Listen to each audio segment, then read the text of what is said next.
Alright, last video of the day, let's wrap it up with Bitcoin. So I'm going to start on the 1 hour time frame. I don't normally do 1 hour time frames at all, but something important happened today, so let's talk about it quickly.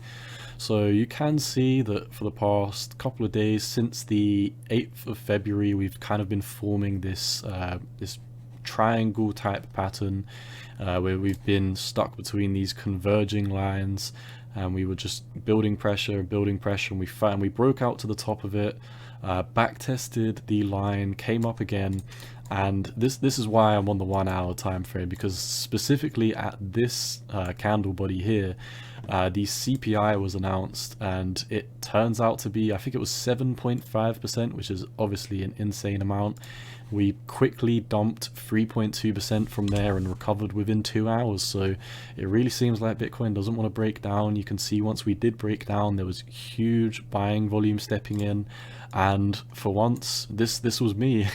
This was me buying more Bitcoin. So if you've been watching my channel, you've basically known for the past 2 weeks, I've only been making content for 2 weeks, but for the past 2 weeks, I've been saying that I have been on the sideline for Bitcoins for the past 6 months. I haven't accumulated any Bitcoin. I haven't bought any Bitcoin, simply because if we go back here, like here everyone was screaming it's the last time to buy, here everyone was screaming it's the last time to buy, here everyone was screaming it's the last time to buy, and now I finally think that we've had a change of direction for Bitcoin. If I come over to this chart, you can see that we've basically had this steep downtrending resistance all the way back from the 20th of October.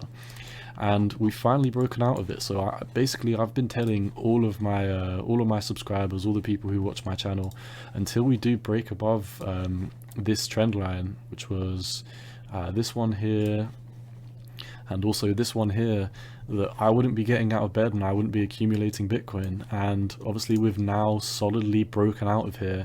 And I'd much rather buy once we break out of a trend line, even if it is a 30%, I could have got it 30% cheaper if I bought down here.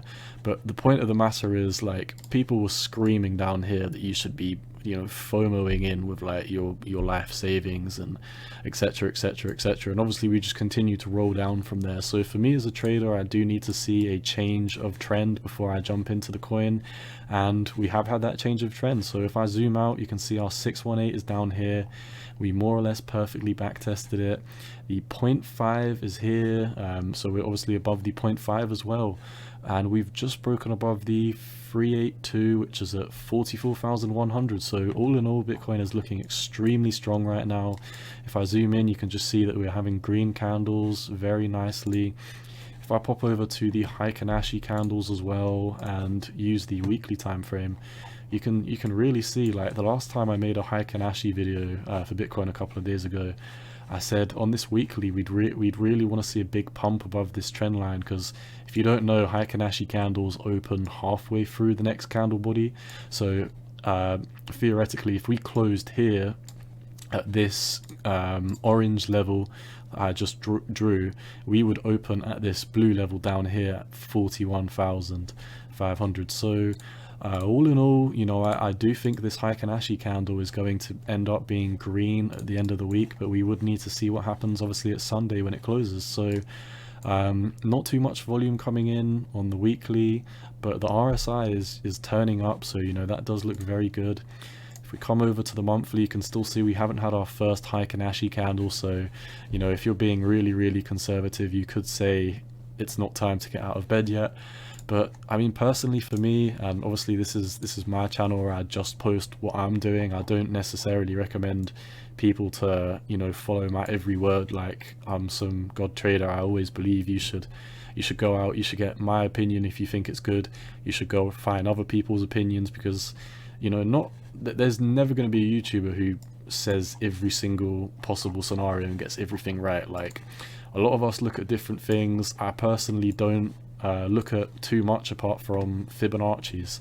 Fibonacci's are my favorite. I believe that they're the best way to trade, and I find myself as a trader, I'm successful 90% of the time if I just follow what the Fibonacci is telling me, and also the RSI and volume. So I don't really take trend lines too seriously, but I do like macro trend lines. So, you know, when you do zoom out and see this trend line that is undisputably, like, we got rejected, came back down, bounced at support, so we used it as support here, all these candles over here, this area here, and obviously we've just broken above it now, so you can see that there is an absolute plethora of touch points on this chart. So I really do kind of think that this trend line, if there's going to be any trend line that's valid and you want to keep your eyes on, it's this one. So I'm going to turn it to green for now, because obviously we've flipped it as support in the meantime. We've had a couple of candles where we've back tested it and been off to the races. So yeah, I mean, really that's all I want to point out for Bitcoin. Like I said, we did have that CPI news, and it did seem like a little bit of a scare to investors, but you know, buying volume just came right back in. Obviously everyone just decides that now, you know, the bearish trend is over apparently. So yeah, one more thing to note is that the Super Bowl, I believe it's on Sunday. Let me just check, because I'm from the UK, so this isn't really a thing over here. But I know the Super Bowl is going to be playing crypto ads. So this is on Sunday at, well, this is 11:30 my time. So you might want to go check what time it's going to be in your country. But for me, this is going to be at 11:30. So I'm not sure if it's going to be a buy the rumor, sell the news type event, because we are obviously pumping into the event. But yeah, keep an eye on what happens for Sunday. I don't really have any price levels for you, simply because if I come to the daily, I really only see that we're in an uptrend, and I don't just want to pull price targets out my ass. But the next level I would say to keep an eye out for is this 200-day moving average, because I mean, technically if we are below this, then you know, you could argue that we're somewhat bearish, but on the flip side, I'd say the macro 618 is a more important level to be above.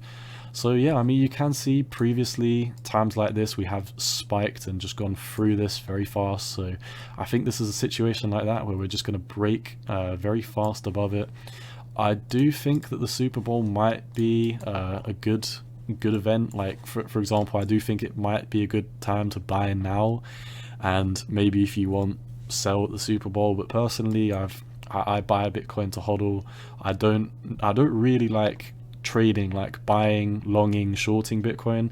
I do long Bitcoin from now and then, but Bitcoin for me is an asset that I just like to dollar cost average into whenever the chart tells me it's a good time to buy. So for me, I'm dollar cost averaging right now. I bought a hefty amount of Bitcoin today. You can see on this chart as well, if I come over to the Coinbase chart, you can see that we had this micro high over here that we are above. If I draw it to here, you can see that we're currently back testing it now. So I mean, next level up would be 46,700 from where we are now, which is a just over a 5% move, and then obviously it'd be about another 11% move to the 200 days. So yeah, that's really all I've got to say for you today. Once again, thanks for watching my content. None of this is financial advice. It's all just my opinion on the market. Peace.